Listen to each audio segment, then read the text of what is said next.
Good evening, everyone. It's 8:30 p.m. and that's our start time. We are here to study Parshat Shavua together. So it's great to see all the faces of everyone who has their cameras on. It's good to see the names of everybody who is here on the Zoom without the cameras. And I'm looking forward to studying a little bit of Parshat Vayechi together. I'll introduce myself before we begin.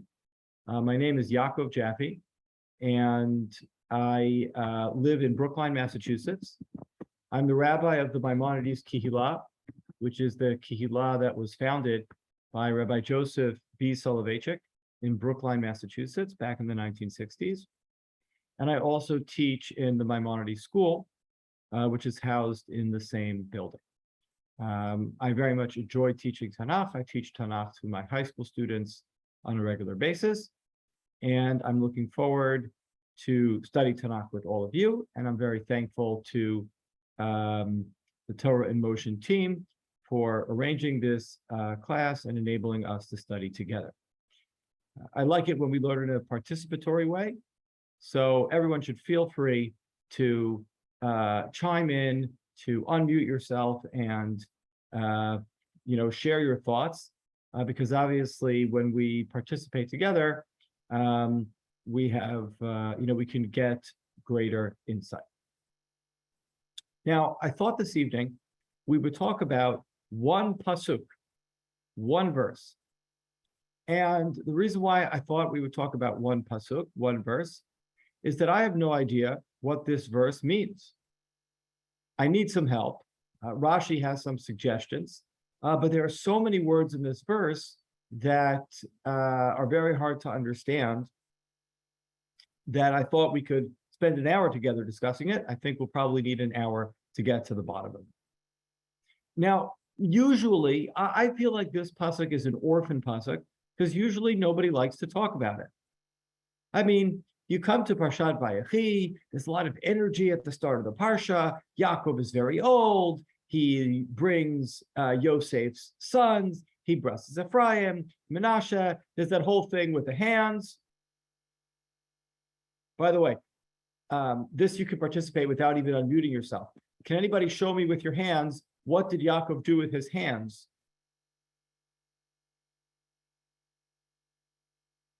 He crossed them. So that's how I grew up also, is that Yaakov does this. But then I was told once that that's actually a Christological interpretation. Oh. Because if you're Christian and you think about it, Yaakov kind of makes this symbol with his hands. And so ever since I heard that, I say that Yaakov switched his hands. What? But not that he crossed his hands, because the Christians, he crossed his hands. That's a blessing. And I kind of wonder now, like, maybe he did something like this, like instead. Anyway, so we're all excited about Yaakov blessing his grandchildren. We have all that energy, and then Yaakov says to Menashe and Ephraim, all Jewish families, when they bless their sons, will say, you should be like Ephraim and Menashe. And there's a ton of energy. And we're already looking at the next aliyah, which is where Yaakov blesses his children. And then there's one pasuk, one verse in the middle, which is very hard to understand.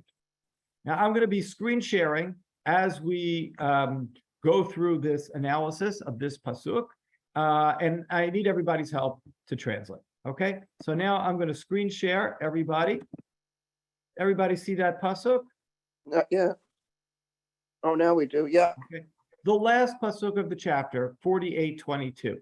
I know that some of you may be on your phones and may not be able to screen share. And so for those who are not able to screen share, I'm also going to type this pasuk into the chat, so you can read it in your chat feature as well.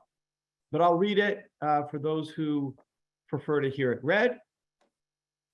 Va'ani, and I, natati lecha, I gave you, Yaakov says to Yosef, I gave you Shechem echad. I gave you one Shechem, Portion. alachecha, more than all of your brothers. I'm giving you an extra Shechem. Asher lakachti miyad ha'emori. This Shechem I took from the Amorite, vecharbiu vekashti, using my sword and using my bow. Yaakov uses his sword, he uses his bow, he takes a Shechem from the Amorite and gives that Shechem to Yosef. What does that mean? What is this verse talking about?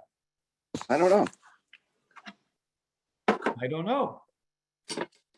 Now, there's three words in this verse in particular that I don't understand.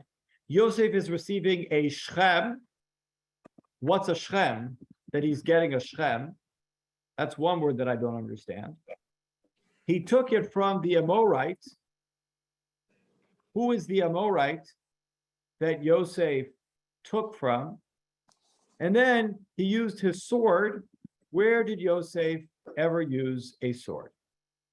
Okay, let me start again and re-ask my questions. The verse says, Yaakov, not Yosef. I'm sorry. You said I'm sorry, by thank mistake. for You that. said by mistake, Yosef. I want to see if I can see this. Chaim, you want to try that again? I didn't hear you the first time.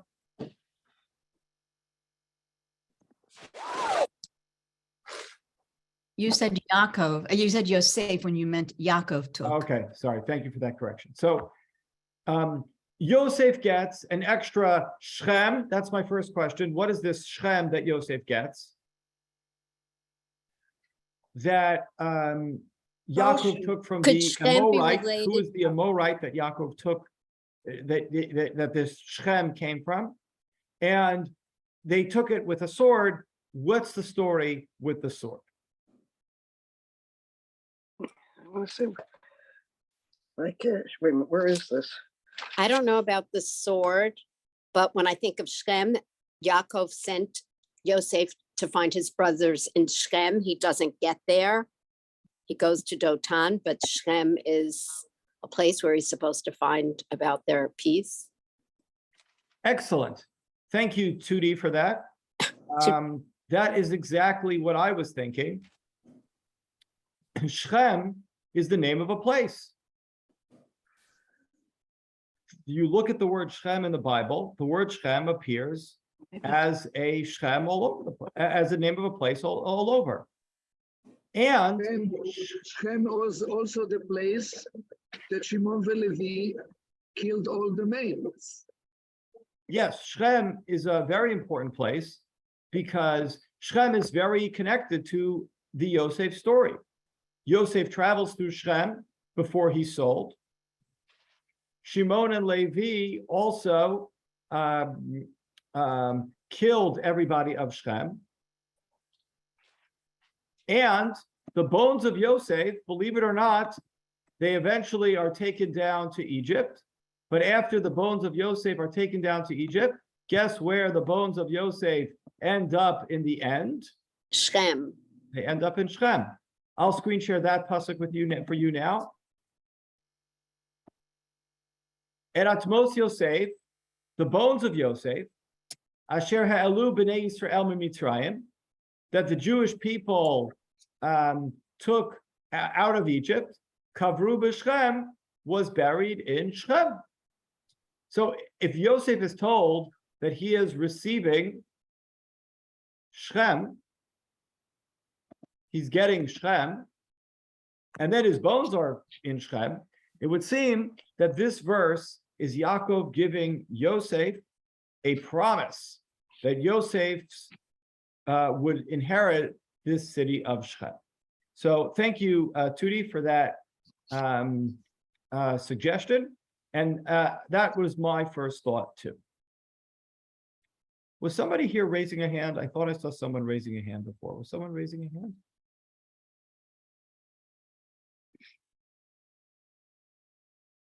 No one was raising a hand? Okay. That's what I would have thought, that this is talking about the city. Oh, Chaim, you're raising your hand? Go ahead. Yeah, could be something else too.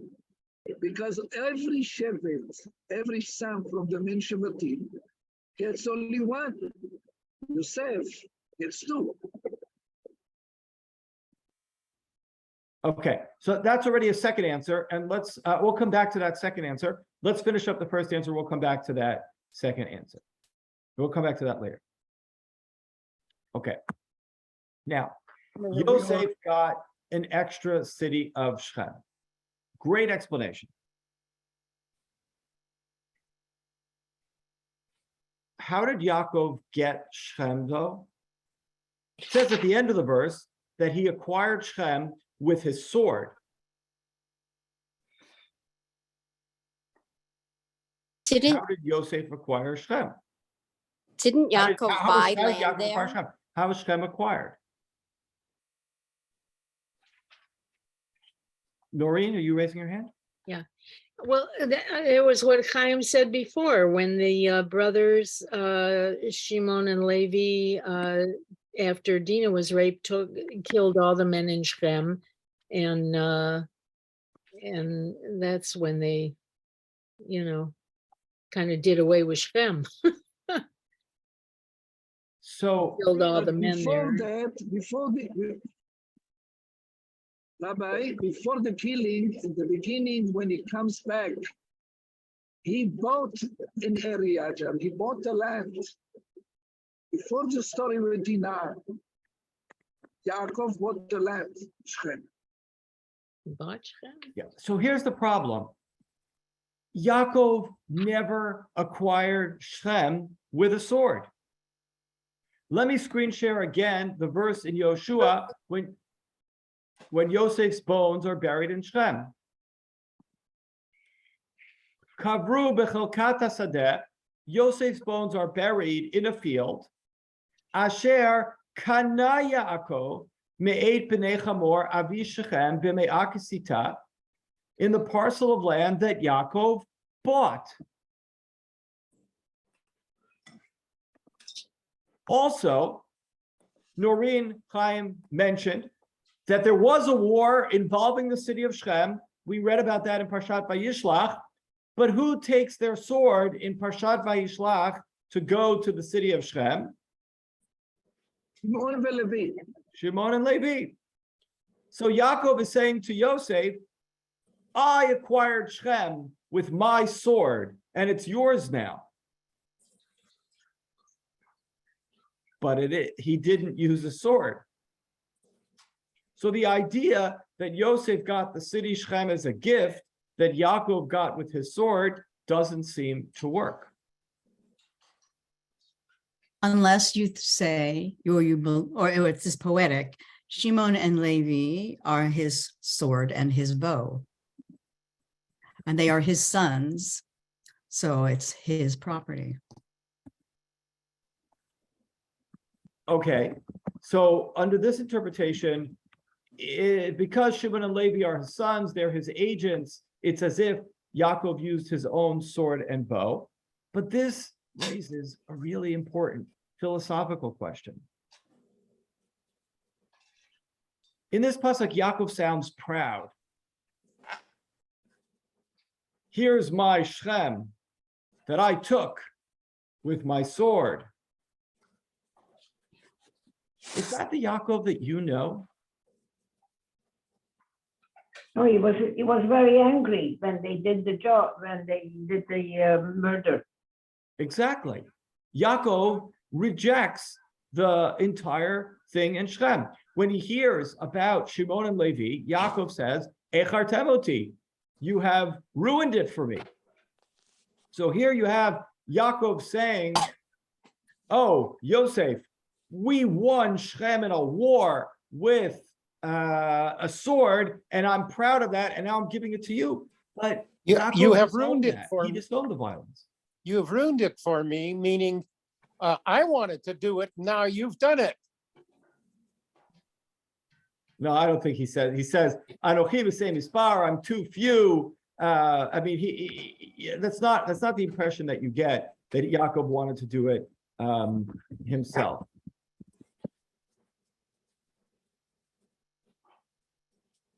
If I may, on the other hand, it's 20-something years later, and the feelings that Yaakov had at the time about Shimon and Levi, those feelings are kind of watered down by 20 years worth of living together.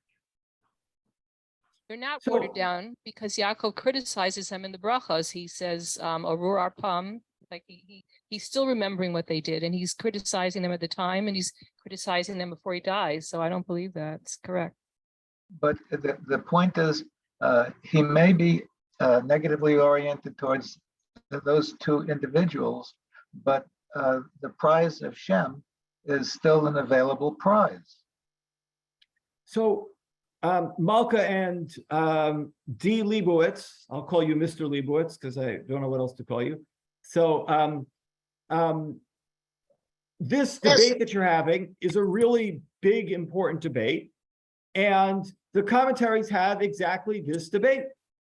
Some of the commentaries say, you know, Yaakov in the moment was upset with Shimon and Levi, but he did eventually recognize the wisdom or come to that side, come to that realization. And therefore, Yaakov is taking ownership, saying, I feel good about the fact that we conquered Shem. Yosef, I am giving it to you as a gift. And yes, I use my sword because sometimes a Jew needs to be able to use a sword. Other commentaries say, no, Yaakov rejected that. Right after, he's 5 or 6 verses after this one, Yaakov says to Shimon and Levi, Klei Hamas b'chei rosehem, you have stolen. Hamas, Hamas means theft. You have stolen your tools, because the sword is the tool of Esav. After all, Yaakov is told, Hakol kol Yaakov, you're supposed to use your voice, you're supposed to pray. So this debate that we're having here is exactly the debate of the commentaries. Would Yaakov say proudly, I took it with my sword? That doesn't seem to fit with the Yaakov Avinu that we know. Didn't Radak also say that this refers to the future times of when Ephraim and Manasseh would conquer in the Sefer Yehoshua? So Ira's correct that the tribe of Yosef does conquer this city in Yehoshua. The only issue with this interpretation is that if Yaakov, and Ira is correct that this is the view of the Radak, Rabbi David Kimpe, but Yaakov is saying, I did it. Lakachti. So Ira, according to that view, Yaakov is saying, Yosef, I gave you a present. It's the city of Shem. Your descendants will have to conquer it. What kind of present is that? He's really talking as an extension of himself, which happens a lot of times in Tanakh, where a person talks, but he's really not referring to himself, but maybe to his offspring or to future generations. Well, what does it mean to say it's a gift to Yosef? Remember that all of the tribes have tribal allotments. And because all of the tribes have tribal allotments, this is like he's saying to Yosef, you got a special gift. But it's not a special gift, it's just part of his allotment that everybody got.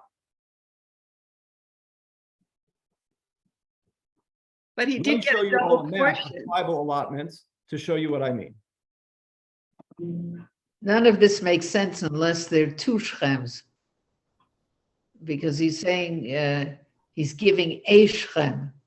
Oh, excellent, So- Nikki. Yet so- another question. so Yosef Shem- said, Yaakov says to Yosef, I'm giving you one Shem. So either they're two Shechems or Shechem stands for something else. Yeah. Would you ever say to I'm from Boston? Would you ever say to somebody, there is one Boston in Massachusetts? Yeah, but Shem could be a portion.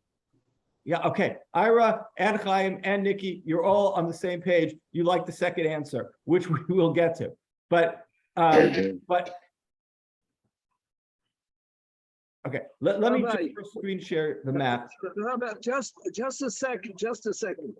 Is it possible, Yaakov, after the big mistakes that he did with Yosef when he was in Parshat Vayechi, is going to repeat again the same mistake and give Yosef double?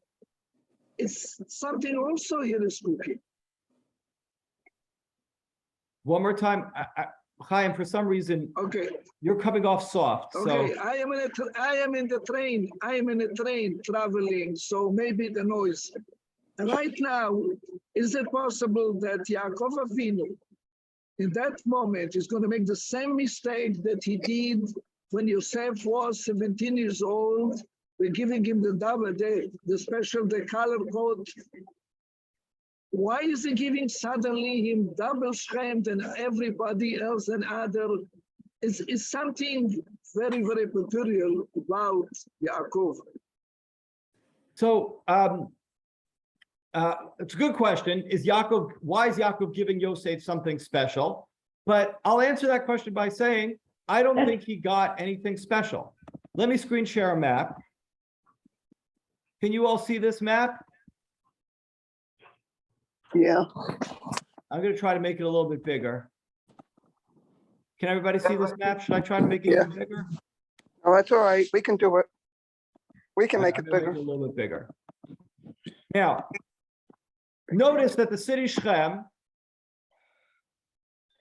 does appear inside the area of Menashe, which means that indeed the city Shechem was given to Yosef and his sons.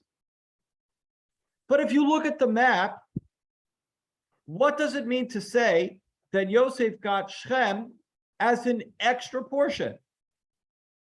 Shechem is smack in the middle of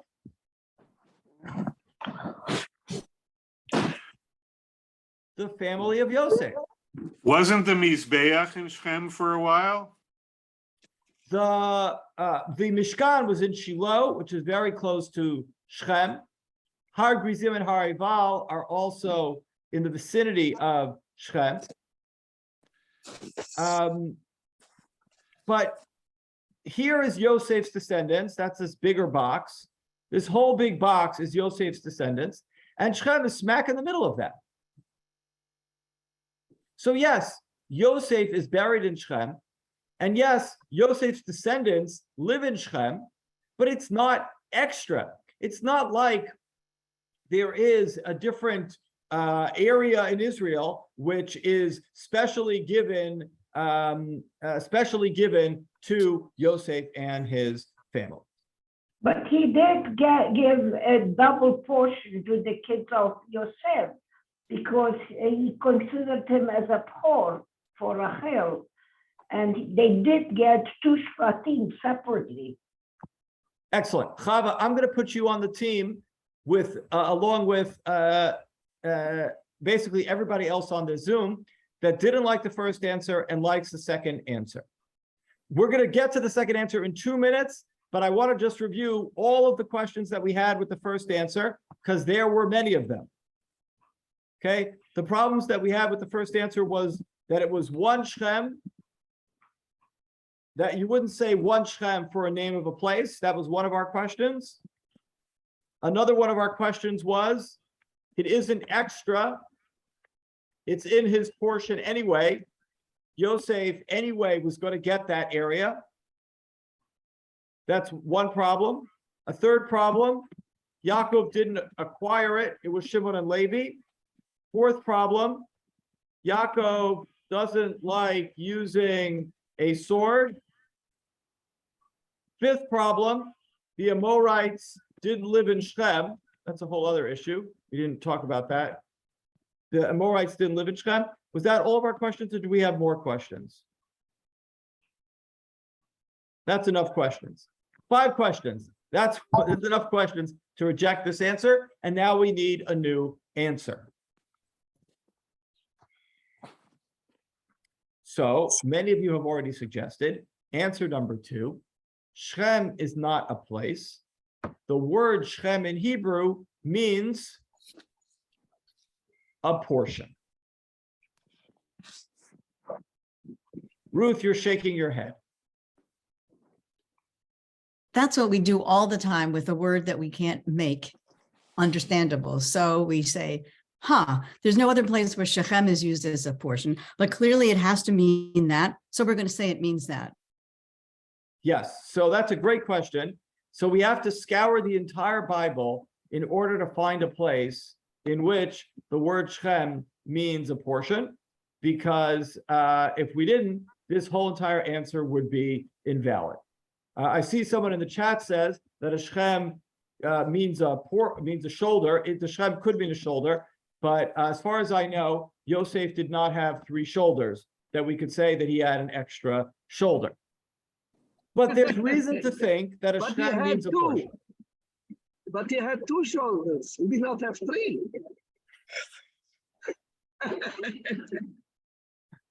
Okay, so okay, Malka, you have a great question in the chat. What does a portion have to do with a sword in the Amorite? That's great. We're going to come back to that. But first, I need to prove to Ruth that the word Shechem can mean a portion. I'm now going to screen share again. This is from Tzefania. What is Tzefania? There are 12 minor prophets at the end of the Bible. The 12 minor prophets include some famous minor prophets, like Yonah is perhaps the most famous of the minor prophets. Many of the minor prophets, we get to visit them over the course of the year because the Haftorah reads from them. So Hosea, Yoel, Amos, Obadiah, Yonah, Micha, Habakkuk, Zechariah, and Malachi, 9 out of the minor prophets are read as a Haftorah. So people kind of get to know them. But no one gets to know Tzefania, sadly, because Tzefania is never read as a Haftorah. But this is what he says in Tzefania 3:9, which is in front of you on the screen, talking about the Messianic era. Ki az, in that Messianic era, ehefoch elamim, I will change nations into safa verura, a clear and pure language. Likro kulam b'shem Hashem, they all will now call out in the name of Hashem, namely all the nations will accept Hashem and accept our religion. Le'avdo Shechem echad, to serve God, Shechem echad. Now here, it can't be a city. It has got to mean something else. Best way to translate this verse, La'avdo Shechem echad, for everyone to serve God as one portion. At this moment, God, Hashem, is only the portion of the Jewish people. In the Messianic era, God will be the Shechem, the portion for all of humanity. So in this verse, a Shechem seems to be a portion, and therefore other commentaries say, Yaakov gave Yosef an extra Shechem, an extra portion, by making him the Bechor, the firstborn, by giving him the birthright, by giving Yosef 2 different tribes, a tribe of Ephraim and a tribe of Menashe. That's how Yosef received an extra Shechem. Okay, Ellen, you wrote in the chat that Shechem Echad could mean cooperatively. If so, it doesn't help us explain our pasuk.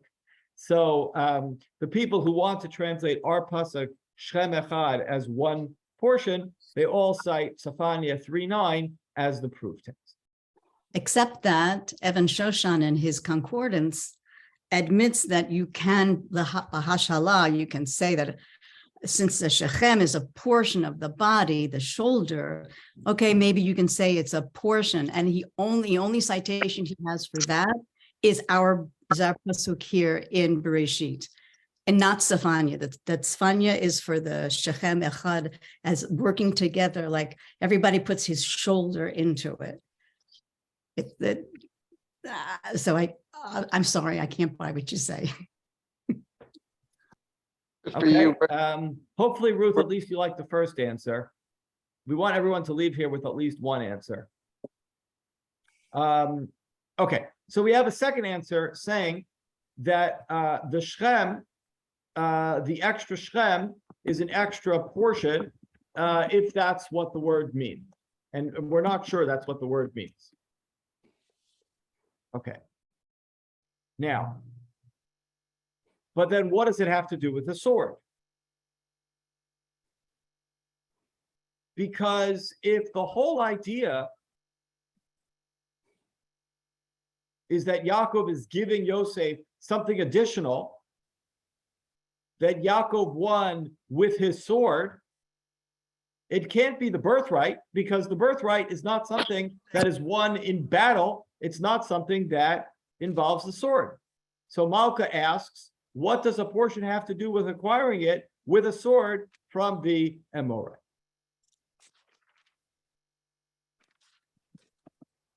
Okay, so this question is a question which has befuddled commentaries for a very long time. And this problem of what is the sword goes all the way back to the Targum. So I'm now going to share with you the Targum to this verse. People very often don't look at the Targum because the Targum is written in Aramaic. It's the Aramaic translation of the Tanakh. Because it's in Aramaic, most of us don't really speak Aramaic all that well. And because we don't speak Aramaic all that well, we're just content to, I don't know, if we need a translation, we look in English. But here, the Targum is very important. Okay, I'm going to screen share the Targum.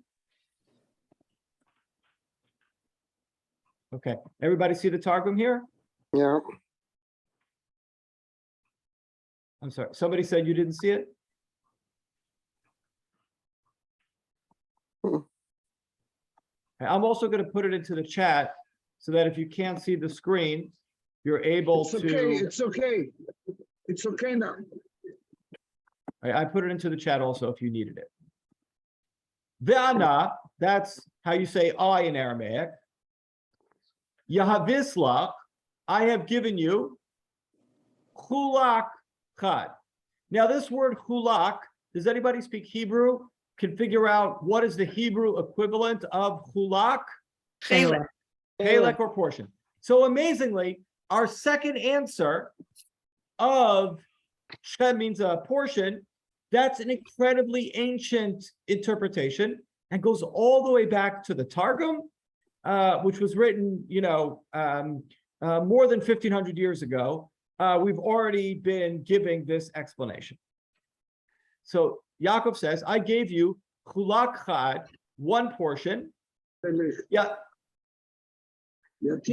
ala chayef, greater than your brothers. On top of.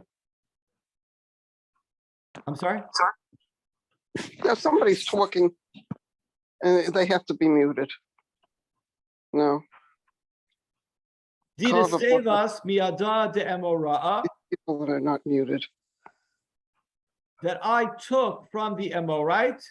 And now look at these two words which have been bolded for you on the screen. Bitzilosi uvivaosi. The Targum translates sword and bow as Tzilosi and Baosi. Tfilah bakasha.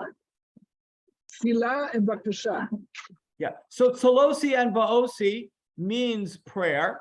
You have You that may know this from the Kaddish. in Baruch Shemay also. And Baruch Shmei, but some people come late to shul, so they don't say Baruch Shmei, but even if you come late to shul, you're still there for Kaddish, right?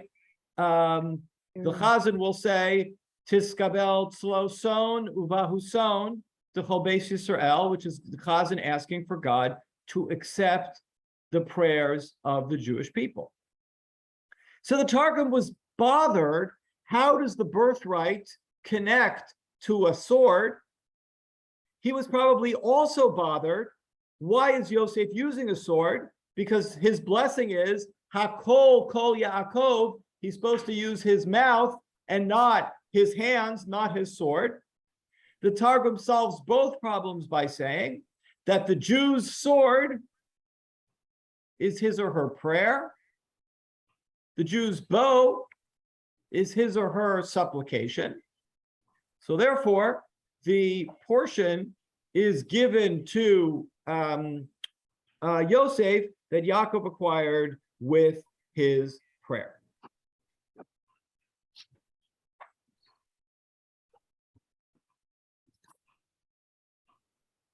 Nikki?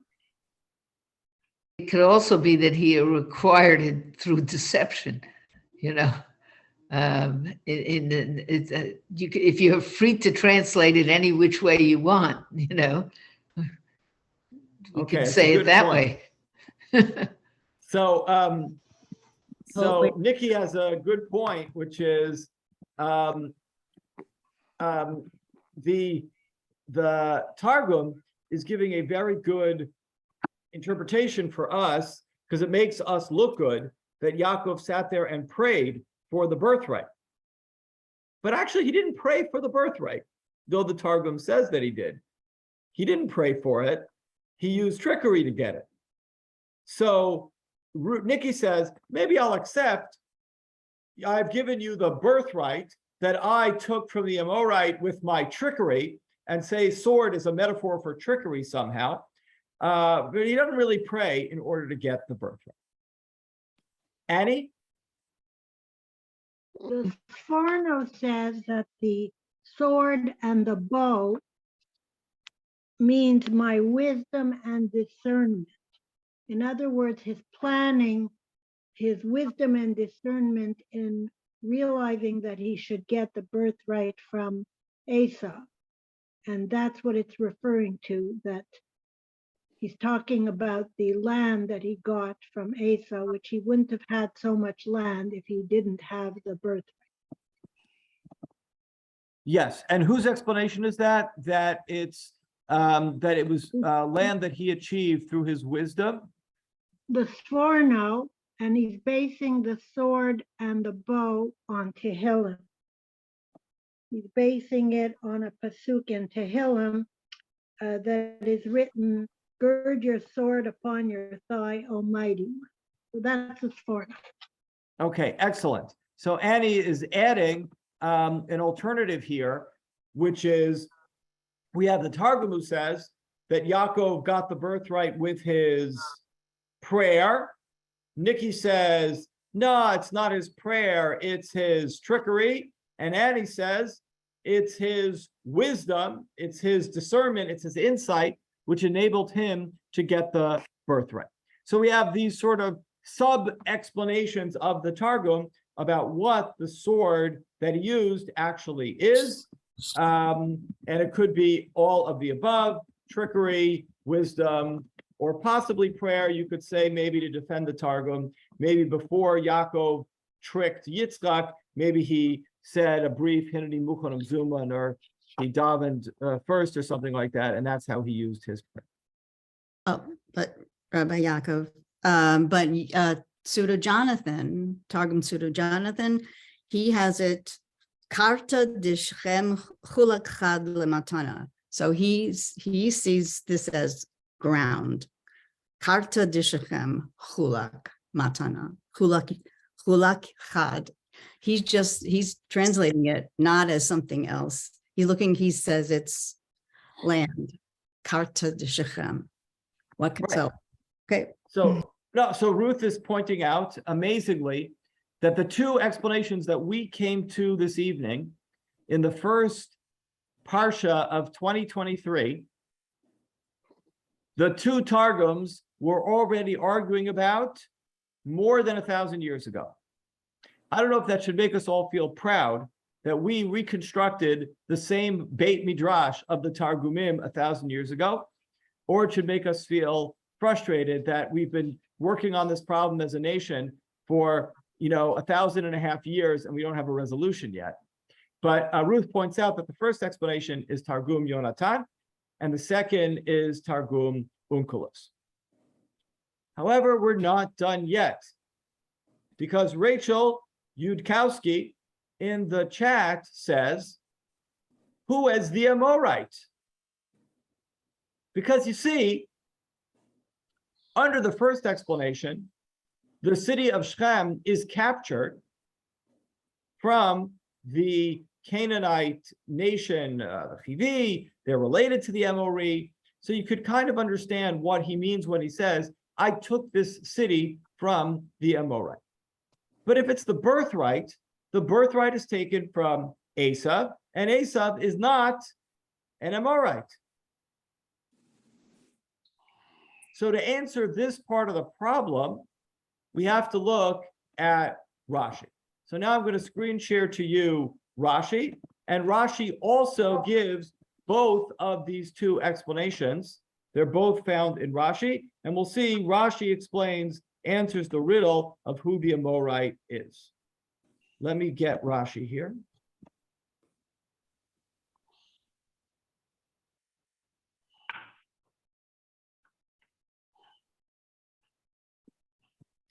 Asher lakachti biyad ha'emori. If you say that it's a portion, if you look on my screen, you could see there you have the good old Sephania 3:9 that we looked at. Rashi looked at the same Sephania 3:9. And then Rashi says, I took from the Amorite. So who did he get the birthright from? Miyad Esav. I took it from Esav. She'asa ma'aseh Amori. That Esav's deeds are like the Amorites. If you don't like that one, maybe you'll like this one. Davar acher, another interpretation. Shayatzad aviv, that Esav would trap his father be'imrefiv, with the words of his mouth. Imrefiv, lemor, to say, sounds like Amorite. So Esav is compared to the Amorite.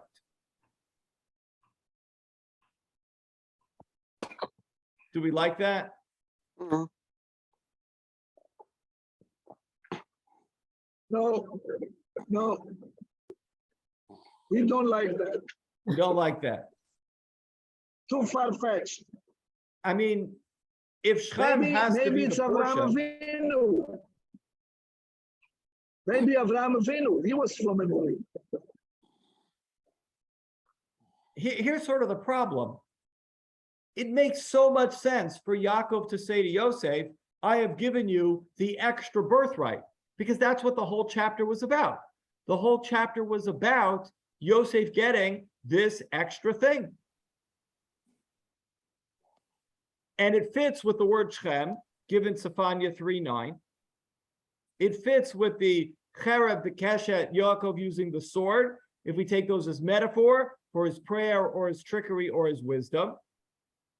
It doesn't fit with the word Amori, but everything else works. So we'll kvetch and we'll try to find a way to make Esav into the Amori.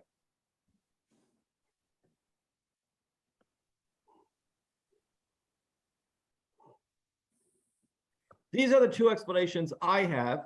I haven't seen any other good explanations, but I'll now open the floor if anybody has a good third explanation to give in addition to the three that we have so far.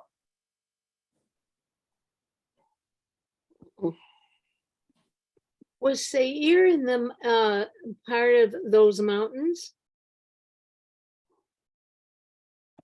I'm sorry, was Seir? Seir, the city of Seir, where he gave Esau Seir. Yes, Seir is on the other side of the Jordan River. So Seir okay, is so it's not anywhere near there. Okay, near this area, no. okay. Too bad. Yeah, I mean, it would have been great because we're looking for other explanations. Yeah. We just can't find them. Well, if you're being so loose with everything else, you could just say Amori is just a generalized catch-all name for the other nations around there. And the Amori didn't only live in one place, they lived here and they lived there.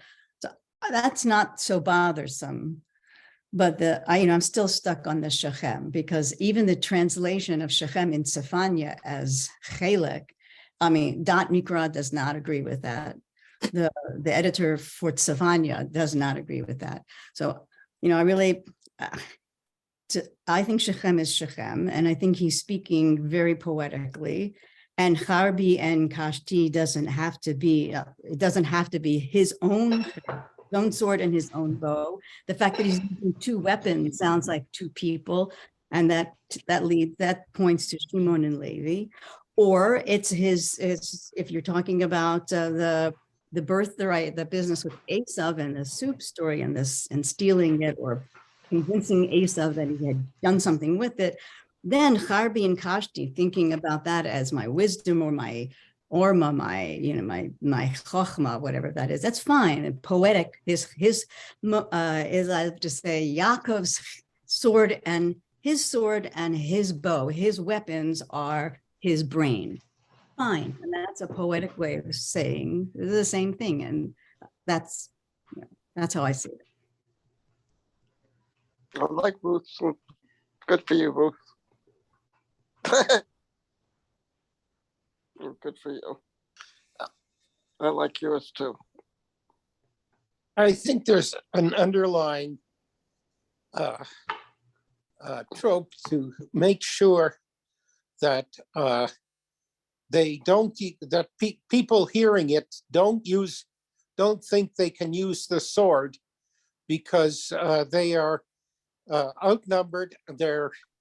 They have no allies, and they're not skilled in swordsmanship. So let's make it prayer, so we don't get some, wild-eyed guys going off and causing us a lot of trouble. So, Eric, to this question of whether the cherev should be read metaphorically, I actually think that the Targum was onto something, and I'll prove that to all of you now. Let me get the screen share up, and I'll show you why I think that a cherev as a metaphor for prayer works here. Let me show you a different chapter of the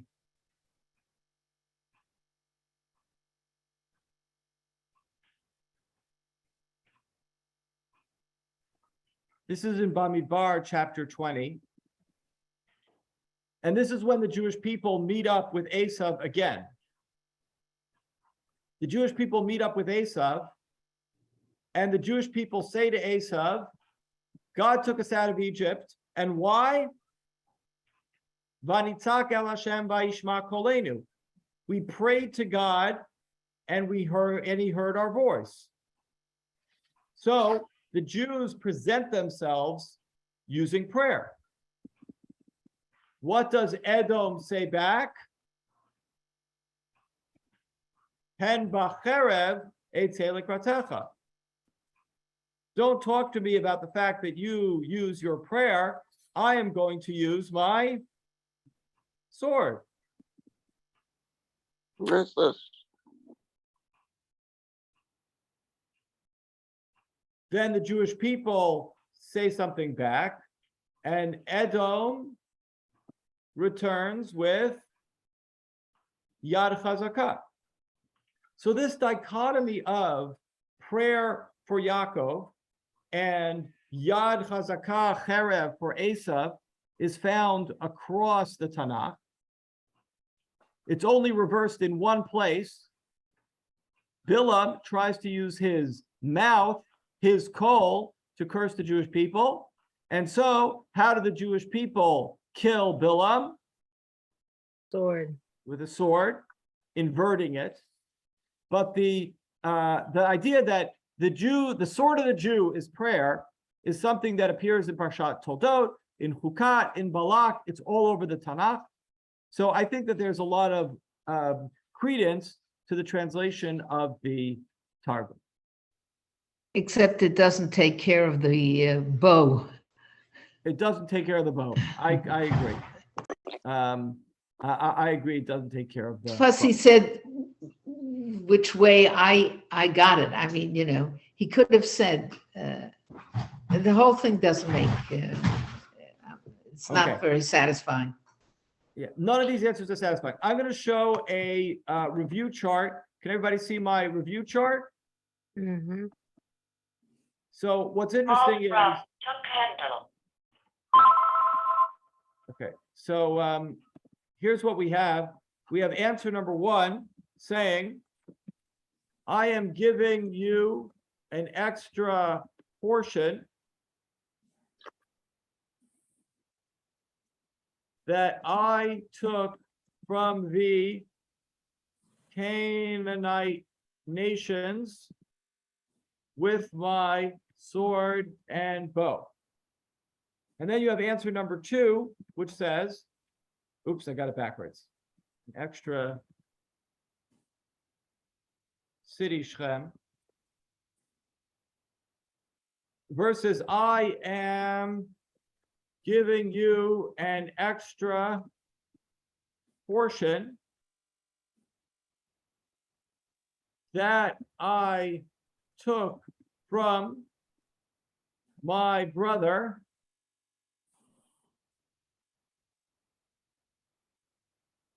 with my prayer / wisdom.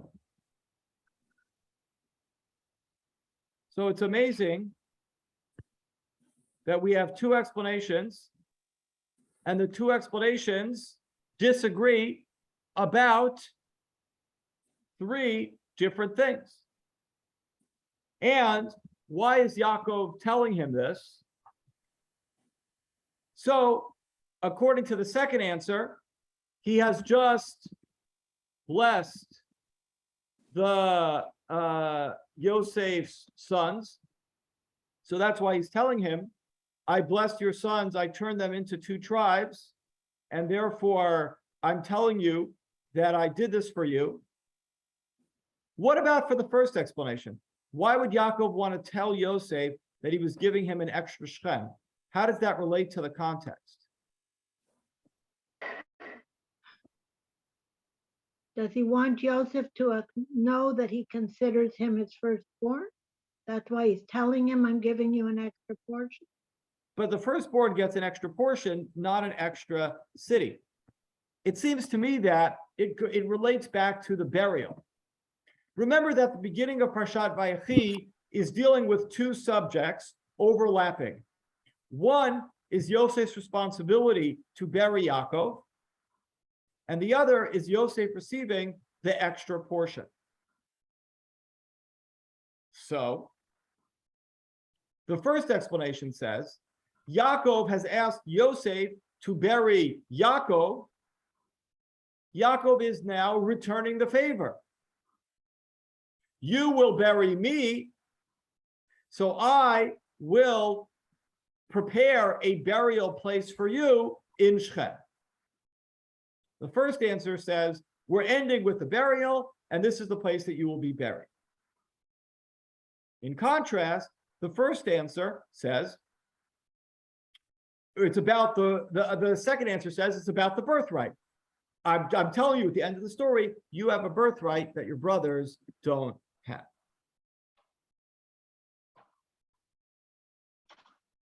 Okay, so we spent 55 minutes on the detail of what the pasuk means, and we gave so many great arguments from grammar, from linguistics, from other sections of the Tanakh. We have about 5 minutes left, and I want to spend the last 5 minutes on the point that one of you made, which is a good way to end, which is, have we not found ourselves in the same place that we found ourselves a month ago in Parshat Vayechi? Parshat Vayechi was Yaakov giving gifts to Yosef, and looked what that turned into. And now we've been through horrific, 20 years, 22 years of Yosef being sold. Then Yaakov comes down, and now we're back where we started, and Yaakov is again giving gifts to Yosef that he didn't give to any of the other brothers.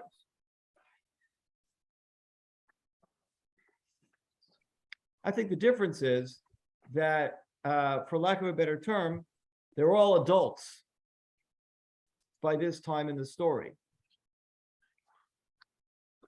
How old was Yosef when Yaakov gives him the extra presents?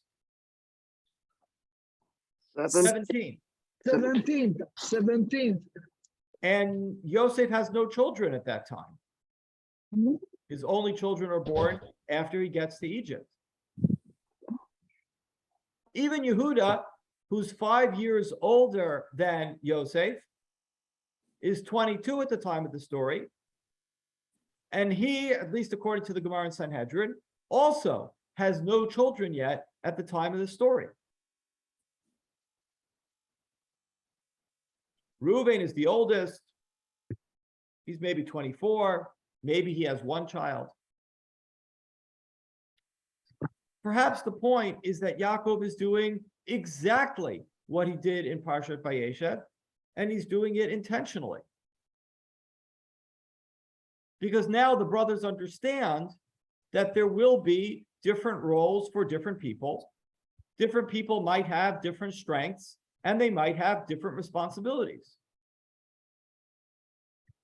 At age 17, no one could understand what Yaakov saw in Yosef and why he was giving Yosef a ketonet pasim, which many say is a sign of leadership. Maybe now, after Yosef has saved all the civilized world through a famine, the brothers understand what Yosef brought to the table. Indeed, before Yosef's children are selected for the Bechorah, the birthright, the double portion, Yaakov again invests Yosef with a responsibility that none of the other brothers took upon themselves. So perhaps we are coming full circle, but it's the change and the increased perspective that happens over the intervening decades that leads Yaakov to feel comfortable, again, giving an additional portion or gift to Yosef, saying to him, I know that you, Yosef, won't, mock your brothers. Ha, ha, ha, ha, look what daddy gave me. I understand, Yosef, that you're more mature. Brothers, I understand that you now have the perspective to realize that this is a reasonable, legitimate decision on my part. And therefore, we end back where we started. But the brothers reconcile at the end of the parsha. The brothers are comfortable with each other because they've matured and they've grown since we were in this place a month ago, or 30, 40 years prior in the time of the Chumash and the life of Yaakov in the book. I'm not so sure that the brothers are resolved to this, especially when they come crawling back to him and saying, please don't kill us. So I'm not 100% happy with that either. I hear. Well, maybe that's why, only 500 years later, the tribes of Yosef broke away from the kingdom of the tribe of Yehuda, and we had a repeat of conflict many years later. I'm also not 100% sure that Yaakov learned his lesson. I think he was blind as a parent in the beginning, and I'm not 100% sure he changed. So thankfully, we are going to read Vayechi again a year from now, and we could take up all those topics a year from now when we again get to Bereshit the next time. And Carol, we should put in a special request that next year there should be a Parsha Shir directly addressing may I just tell you, favoritism by parents between children. We can't simplify Yaakov. He's a complex person, and simplifying him doesn't work. And that's why you're right. We have to look at it again next. Rabbi, if you say that he gave him an extra portion as a payment for the fact that he will bury him, why did he ask him to swear? Why did he ask him to swear? So So he can talk to Paro and say, my father told me, he swore me. Different people are also But it's motivated more by than different that. things. Some people are motivated by. I'm It's getting- called suspenders and belt. You want to have more than one. Just a suggestion. Okay, Lila Tov, everyone. It was great spending an hour together studying Torah. Thank you Wish very much, everybody Shabbat Rabbi. Shalom Thank you. and continued, Thank you, Rabbi. learning, continued partial learning to everybody. Thank you very Thank you. much. Be well, be well. Thank Have a you. good night. Bye-bye.